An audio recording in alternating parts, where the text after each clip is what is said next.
Mijn naam is Erik Chastervrijgen, ik is kapitein van de tweede-span van de Rotary Club. Ons het tegen United Barbarians gespeeld. Onze score was 52 tegen 10-0.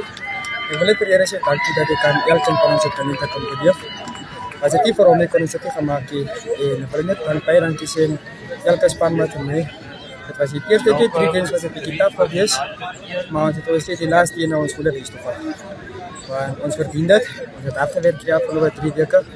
Maar ik wil het bij dankie zijn elkeen van ons kon onze talenten zo uitgespeeld. En bij dankie zijn voor een goede dag, niks plezierigs.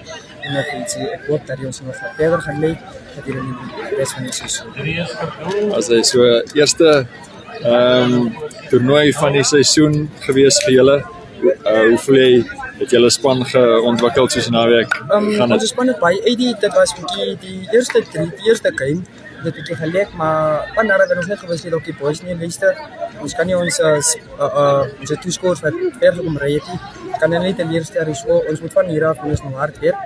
En dus ons nee, hierdie laaste ene kan ons nie so goed afsluit nie, maar ek wil net dankie aan elkeen van ons sê dat hy ons so goeie wedstryd dat hy ons gelei het. Met elkeen van julle eie spelers, elkeen hulle se kant gewen het, en as hierdie laaste ene bietjie goed afgesluit het. Die 50 teenoor. Maar dan wil ek ook net sê dis baie taaf gewees vir ons. Onze coaches was nou ongestel hierdie vir hulle circumstances, maar dankie vir die Premier League spelers wat ons daar by gestaan het. En ek wil net vir onze coaches sê baie dankie vir hulle se werk wat hulle ons gedoen het die afgelope 3 weke.